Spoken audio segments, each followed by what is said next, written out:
Asha nimutabaritse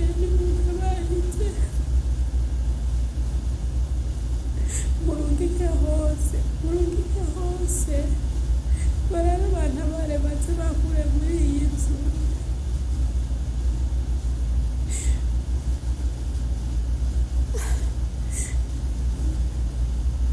aha ni ngaha n'umwanya ibiyo byose bamenaguye ibintu byose bamenaguye bamwe urumva bose baguma bavuga ngo azondungika bo bavuga ngo ubwa mbere bavuga ngo ni ukwigirisha ngo singwaye bari barankatiye na wifi ariko ubwa mbere ntangura kuza ndaduha amaraso ndiko ndaduha amaraso banjanye kwa muganga ubutarariye maze kuva kwa muganga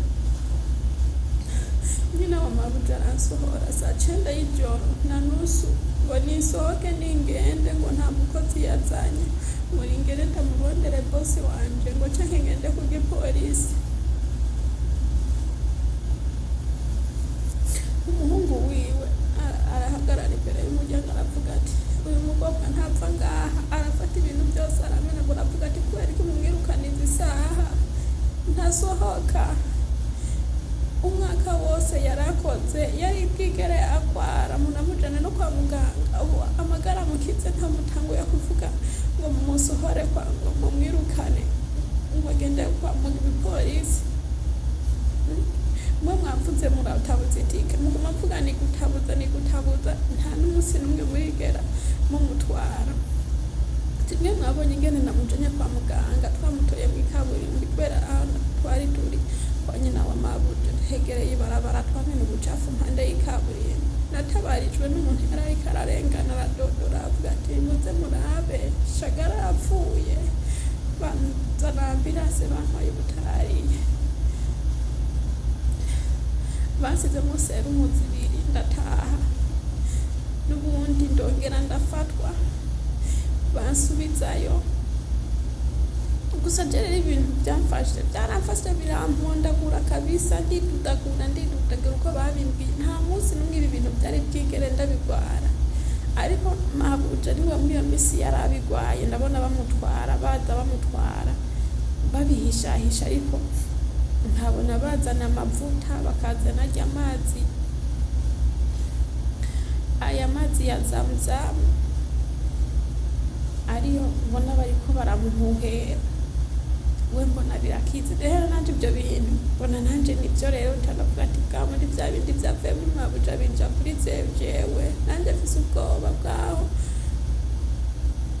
bokuma bantera izo shinge za buri munsi umubiri wose baratobaguye baramvomye n'amaraso ariko nta kintu na kimwe kiriko kiravamwo guhera rosenke.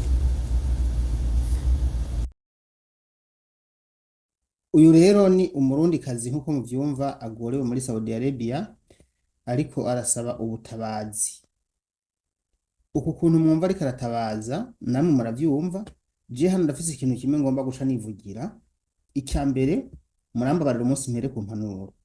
Nimba ubona uri muri kontra ugahura n'ivyago nk'ibi, ikintu ca mbere cihutirwa ni kwiruka.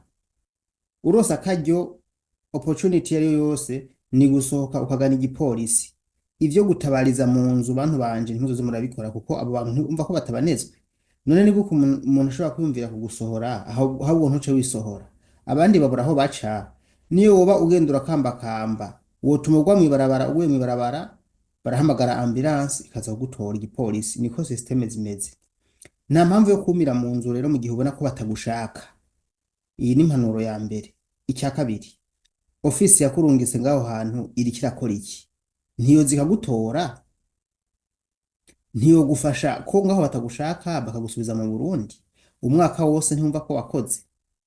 Ibi ni ibintu nukuri iruhande yo gusinya amasezerano y'abakozi asinywa na leta y'u Burundi babwizwa kongerako ibi byo gukingira abakozi, kuko nta mategeko akingira abakozi ahari. Nk'uyu yaba hari amategeko avuga ati umukozi yagwaye uwamuguza abwirizwa guca amurira itike agaca ataha, bakaba barabizi neza, hakaba hariho n'ibihano bo vyubahiriza. ariko aya mategeko yo mu Barabu yoyo uko ameze nibaza ko atubahirizwa kuko bafise impamvu babona ko atagaciro bifise, bari bakwiye kuyakomeza rero. Iyo ari iyindi mpanuro igira kabiri kuri leta y'u Burundi. Ikindi cya gatatu, ofisi zibarungika, murazi ko bano bantu mu barungika guca amafaranga, kubacira amafaranga, by the way, kubacira amafaranga. Iyo bagiye kubacira amafaranga murayakira mukayabika, ariko ntimwongera kwibuka ko bano bagiye kubacira amafaranga nabo bakeneye kubaho, imiryango yabo ikeneye kumva bariho, ubuzima bubwirizwa kubandanya.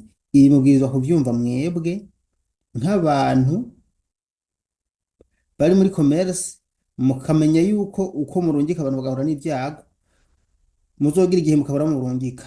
Ndazi ofisi nyinshi zimaze kugagwa, leta yagize neza cyane, leta y'u Burundi yazogaye yarakoze neza cyane, ndanabashimiye. Hariho leta hariho ama ofisi imaze kugara kubera aya mafuti nyene. Nukuri ahubwo basha mukomeze mwugare n'izindi kuko ntaco bamaze vraiment. Hasigare zikeya zishoboye gusafirisha zikitaho n'abakozi. Uyu munsi nukuri ngo nzobashira hanze ntaciye ku ruhande, ofisi zisafirisha ntizongeye gukurikirana abakozi, ariko ofisi isafirisha igakurikirana abakozi nzona yamamariza kuri gusa, kuko urumva twebwe icyo dushaka ni uwufasha abarundi gutera imbere. Mugondo dushaka umuntu afasha abarundi kuza kugwa mu gahinga, muravyumva namwe. Rero ntuze mubinzize nuko je ndemye no kuri sinoza gushigikira ibintu by'amafuti, mugabo umuntu ari mukuri turamushigikira. Jewe n'indirimbo ndayiravye nkabona iraryoshe, nca ndayipostinga ku rubuga rwanje nyine yatantumye, kubera ko nkunda ukuri. Ikintu cyose ndakiravye nkabona ni cyiza, je nca ndakimenyekanisha. Mugabo mbonye ari kibi nca ndabivuga ko ari kibi, aho rero uranyanka cyo kankunda n'akazi kawe nikomeze, murambabarira.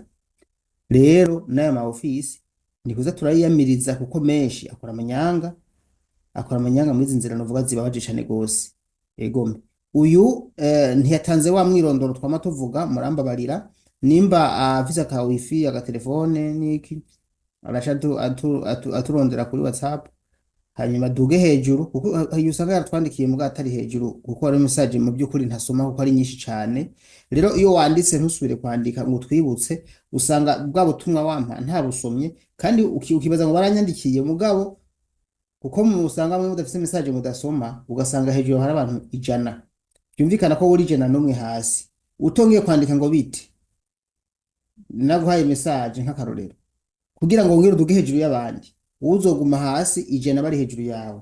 Kandi je ubunje gusoma message muze murambabarira, simpera hariya hasi, mpera kuri zishasha.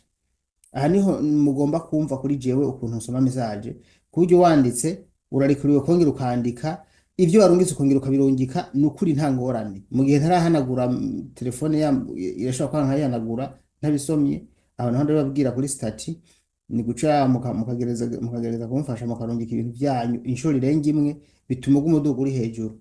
Hariho umuntu usanga afite ikibazo akaguma hamagara, ni sawa birarikuwe. Nakwitaba gumuhamagara, naravyemeye hamagara bipa, andika message n'ika audio, nta ngorane, murabire kuriwe. Murakoze rero, reka tusabe abantu mushobora gufasha mwese uwo mwana wo mu Burundi atabago, nicyo kiri imbere.